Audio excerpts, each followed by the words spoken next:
Urban exploration is a Halloween tradition of mine. This year's trip will be my last. Halloween was always different for me.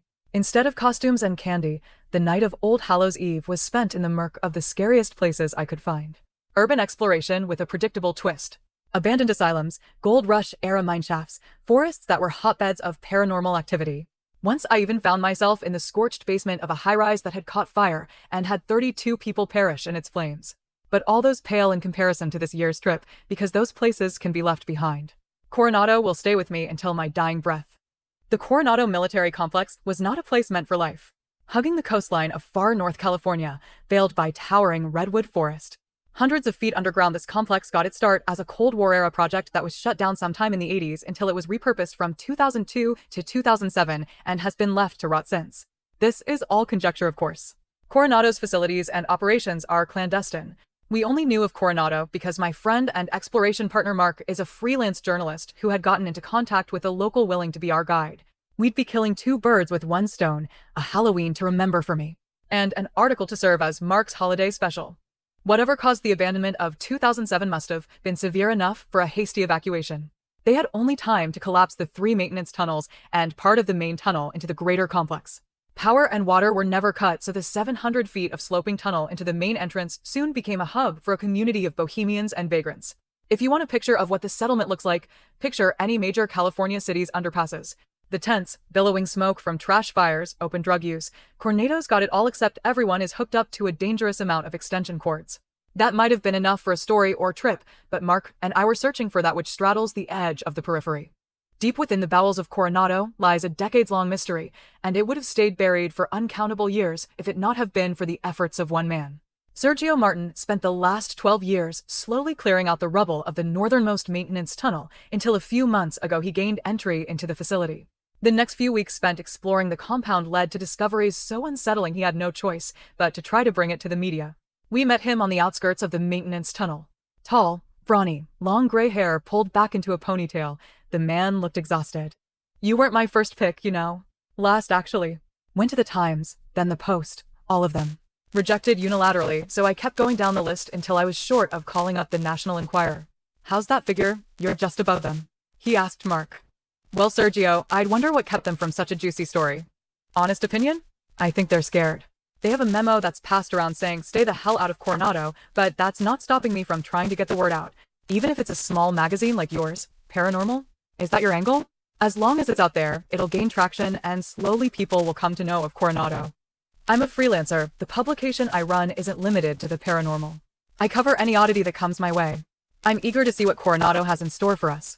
"Don't be," Sergio grunted, gesturing for us to follow. Mark and I exchanged a look of wordless skepticism and trailed him until we came to the threshold of the tunnel. Large slabs of collapsed concrete barred the entrance, except for a small sliver. Light beamed out from within, and with a nod Sergio led the way. It was a squeeze through into the chamber beyond. Shelf-lined and cavernous, it was obviously storage, still lit by overhead fluorescents.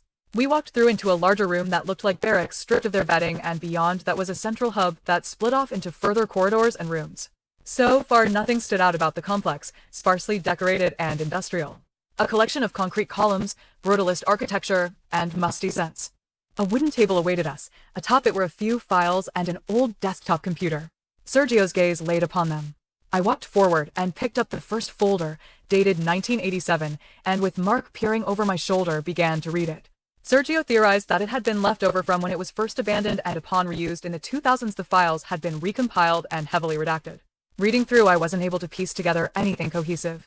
What I transcribe below is what is most legible and most relevant. Note that these are mere sentence fragments. The majority of the document was blacked out. Link with variable aspect gate established. No discernible pattern for its functional intervals. Emergent phenomena increasing. Heightened security protocols approved. Cannot be effectively contained or utilized. No meaningful contingencies are viable. Existing protocols are mere formalities for the benefit of the unbriefed. I glared at Mark, who shrugged in response, unfazed by my mounting skepticism. He merely gestured to the next file. This one was more recent, 2006. It had only 3 photos, each with some text scribbled in pen on the back. The first photo was of a charred corpse. Its face had been censored out by a black bar. It hardly made a difference as the burns were so severe the body might have well been carbonized. The back of the photo had a single phrase, aftermath of contact with subject 12A. I picked up the next photo, flinched away at its gruesome nature, and forced myself to take a second and third look. Mark could only stare at it, transfixed. A room of eviscerated bodies, rags of flesh, and entrails strewn about. Crimson stained all surfaces, and a pile of limbs lay at its center. Atop the hill of limbs, a scalped head was laid atop, eyes obscured by a black sensor bar. The back of the photo held the descriptor, possible indicator of intelligence and attempt of communication.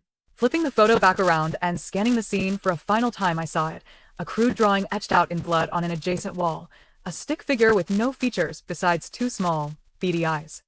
I practically threw down the photograph and moved on to the final one. I got the impression that it was taken hastily in the throes of fear. The background was blurry and overexposed, the facility wall shocked white. The void black stain at its forefront was just off-center. I thought it was nothing more than a smudge, but the more I looked at it, the more definition it took. There was something angular in the miasm of its form, poised and predatory. Maybe it was a glitch, or my mind trying to make sense of what was nothing more than an indiscernible blur. But with every passing moment, I could not help but feel as if some hidden dimension of form was scraping the surface of my psyche. I flipped the picture over to read the single word printed on the back, juvenile. Mark's expression confirmed that it wasn't just in my head. "What the hell are these?" I asked Sergio. He shrugged and spoke. "No idea. I have theories, but they might be better left after you've gotten a better scope of the place.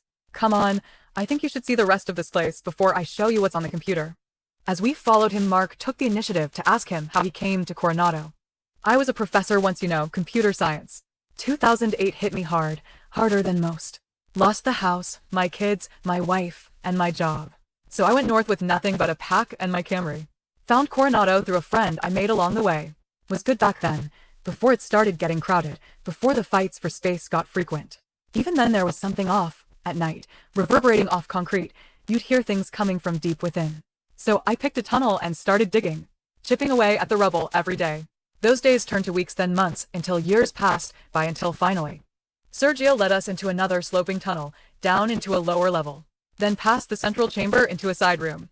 The stench was the first thing that hit me, sharp and putrid. The perfume of suffering and awful decay. Lit by dim fluorescence, a long corridor-like room lined with a dozen beds on both sides stood before me. Leather straps were fixed on each bed, and upon further examination, the tears and wrinkling revealed what must have been years of struggle. The last bed on the left still had its bedding, scrunched together and soaked through with old blood turned the color of rust. The smell wafting off of it caused an involuntary shudder to echo throughout my body as I got a taste of the untold agonies that had occurred here. He then led us to a small room that must have been a cell. Its door was sealed and reinforced. 6 inches of plexiglass that had a sizable hole punched through let us peer into the room within. Barren except for the deep grooves and slashes gouged deep into the reinforced concrete. Mark started to ask about it, but Sergio cut him off.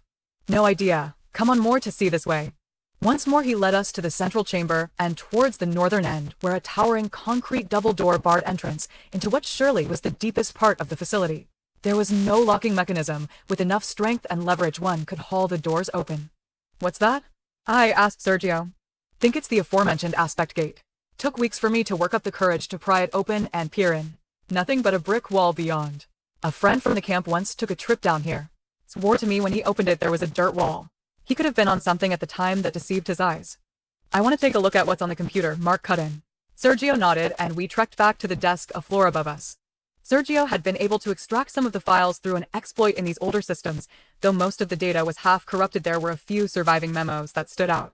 June 13th, 2003, Expedition 3C ended in near abject failure. 11 of the 12 of the crew were killed or MIA. 1 male was recovered. It was initially thought he was unlikely to survive more than a week. Through some as of yet unknown machination, his blood was altered. The coloration of his blood is as black as pen ink, has the viscosity of syrup, and his blood type is unidentifiable. Seminal fluid is also tar-like in color and viscosity. Further testing has been requested and is pending approval. March 27, 2004. No abnormalities in test group 776. All 14 were successfully implanted with variations of component alpha version 4. Predictably, tissue samples have been unilaterally rejected and led to sepsis. Terminate survivors. Fluid exchanges have yielded promising results, but massive organ failure after 3 to 6 days is all but guaranteed. Embryonic forms have shown higher attachment rates to host bodies, but all end in premature death of the host, usually within 12 days. For this reason, the gestation period is still unknown. No preference for male or female hosts. The neck and chest appear to have the highest rates of successful attachment. The lack of new results with this latest sample has urged our directors to demand greater application of variables. All current subjects are to be terminated. Approval for subjects ages 12 and younger is pending approval. I formally submit possible variables in expectant mothers, preferably between 8 and 26 weeks. Requests for both variables have been greenlit. Do you know how hard it is to pluck half a dozen pregnant women off the streets and make sure no one will miss them?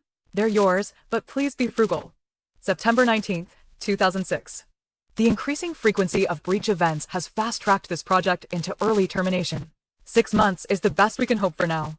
In addition, all requests for new staff have gone ignored. Disposability is no longer a luxury we have. The only positive thing is that we're on the cusp of a breakthrough. Now is not the time for caution. What the hell were they doing down here? I asked. Want my opinion? Weapons development. Think about it, the Cold War arms race leads to some colossally messed up discovery. They bury it for decades until the next big scare triggers yet another arms race, covert this time. They try and fail at controlling it, so they seal the place off, but also run for the hills because whatever they were messing with bites back hard enough to scare them, badly. It's why they've never returned. Could have been an outpost of sorts. They do talk about expeditions. Maybe this is where they regroup and deploy. Mark said. Exploring what though? I asked. Don't think we'll ever know the truth of this place, Sergio replied. Mark turned to face me and spoke a single word, gate, and wordlessly we began the trek down. There it awaited for us, like dual monoliths, and letting my touch rest on the cool rusted metal handles, I knew a great change was on the cusp of greeting us. Straining and grunting, we pried the gates open. I hoped to be met with a brick wall, a dirt barricade, an empty room. The gust of hot air that gasped out and washed over us dispelled any notions of mundanity. I didn't understand what I was witnessing at first. Like that stained photograph, it was as if my mind was shielding me from the horror of the truth. But as the shell-shocked seconds crept by and understanding flushed over me, a scream caught in my throat. Pulsating flesh, deep crimson, blood vessels and capillaries, a hallway. Rings of muscle held the walls in place, and they contracted and undulated. Intestine. Squinting, daring to peek, and I saw occasional dangling light bulbs cast dim light across the expanse. I wondered if they had always been there, and the flesh grew over the hallway, or if they were part of the intestine itself. The corridor ended with another door. A simple red house door with a brass handle that glinted its invitation. A fleeting moment of compulsion nearly caused me to walk across and answer its call, but a firm hand on my shoulder grounded me back to sanity. Mark's eyes were filled with horror, and without speaking we both knew we had to leave. Scrambling back to the doors, we began the frantic push to seal the aspect gate. Our groans and efforts halted at a noise so subtle it might have gone unnoticed if our senses weren't on overdrive. The jiggle of a doorknob. The realization reignited our efforts with redoubled zeal. Someone, something, was about to breach through that red door. Hurry! Sergio hissed as the creak of a door swinging open spiked panic and adrenaline throughout my being. Mark was throwing his full weight into the door as the sound of the door creaking open drove me to do the same. The sickly squelch of steps, cautious at first, elicited a half scream from me. The thundering sound of something sprinting on organic tissues and fluids was the last push we needed to close the door in the moments that thing was about to emerge. A ghastly, gasping shriek tore through the corridor and assaulted us with images of the agony about to be inflicted. I lost the fight against the urge to look at it, but Sergio was faster, slamming into the gate and forcing it shut. Silence fell as soon as those doors closed. Sergio, what the fuck was that? Mark hissed, backing away frantically from the doors. I don't know. That's never happened before. Variables, mess with them enough, and you might get a different outcome. We should leave now, I said. We emerged to the night sky, stars and moon masked by thick storm clouds, casting a shadow over us. So you'll write the article? Sergio asked nervously. Yeah, I'll omit some stuff and make sure no one finds this place. Don't think it's good for anyone to set foot in there. Yeah, you're probably right. I think I'll start looking for somewhere else to live. We parted ways with Sergio shortly after, half-hearted goodbyes and a promise to send him a link once the article was out. The 3-hour drive home was silent, and when it came it was time for Mark to drop me off. He asked if he could crush. It's been days since, but neither one of us want to be alone. I don't think I'll be doing anything for Halloween next year. Mark and I had our fill last night. Northern California is Appalachia on the West Coast. Inexplicable occurrences, strange sightings, countless myths, and endless unsolved disappearances. I wonder what role Coronado has played in all this, if any. I wonder if they were able to seal it back then, or if something breached past into the world outside. And I wonder if our expedition has opened a door for whatever lies beyond the aspect.